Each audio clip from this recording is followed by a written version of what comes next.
Ya, baiklah. Kembali saya akan melanjutkan tutorial yang ketiga. Eh, Tutorial tentang pengisian e-raport SMK versi 5.15. Di mana pada bagian yang ketiga ini saya akan menjelaskan bagaimana cara membuat perencanaan penilaian pada e-raport. Jadi silahkan diklik menu perencanaan, kemudian pilih penilaian pengetahuan. Yang pertama yang akan saya buat adalah perencanaan pengetahuan. Ini wajahnya saya geser aja dulu karena mengurangi kegantengan. Bagus ya di situ ya. Oke. Jadi langkah yang harus kita lakukan setelah halaman perencanaan pengetahuan ini terbuka adalah melakukan tambah data. Jadi ada tombol tambah data berwarna hijau di sudut kanan atas. Silahkan diklik. Oke, maka akan tampil tambah perencanaan pengetahuan. Di baris yang paling atas itu tidak bisa dirubah karena kita sudah login berdasarkan tahun ajaran dan semester yang kita pilih di awal tadi. Yang bisa kita pilih di situ adalah tingkat kelas, rombongan belajar, dan mata pelajaran. Sebagai contoh di sini saya akan pilih kelas 10, kemudian rombongan belajarnya misalnya kelas 10 TKJA, dan mata pelajaran yang diampu itu adalah bahasa Inggris. Kemudian setelah dipilih dan benar, proses pemilihannya akan tampil seperti berikut. Jadi di sini untuk mata pelajaran bahasa Inggris itu ada 37 kompetensi. Nah, saya tidak akan membahasnya itu secara detail, namun kita akan sesuaikan saja bahwa teknik pengisiannya seperti apa di bagian aktivitas penilaian.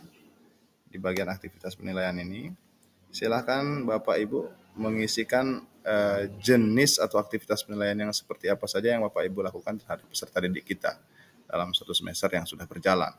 Sebagai contoh, kita akan mengisikan ulangan harian. Jadi ulangan harian, UH, kemudian teknik penilaiannya seperti apa, misalnya penugasan gitu, atau tes lisan atau tes tertulis, silahkan dipilih salah satunya. Kita pilih saja tes tertulis, kemudian bobot yang diberikan untuk ulangan harian misalnya 3, gitu, bobotnya 3.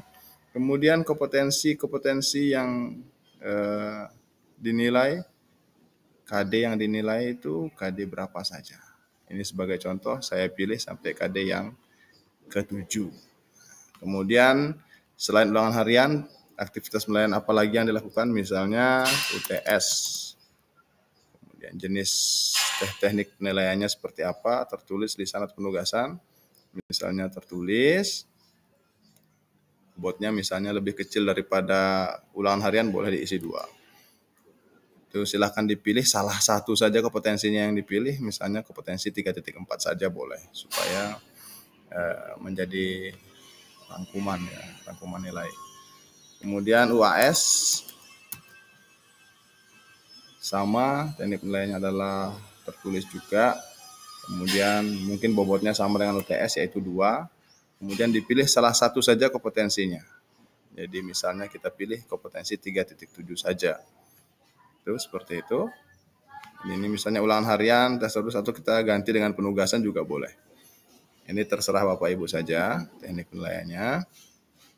Kemudian jika masih ada lagi aktivitas penilaian yang lain, silakan Bapak Ibu tambahkan menyesuaikan dengan aktivitas penilaian yang Bapak Ibu lakukan terhadap peserta didik selama kurang lebih 1 semester yang sudah berjalan.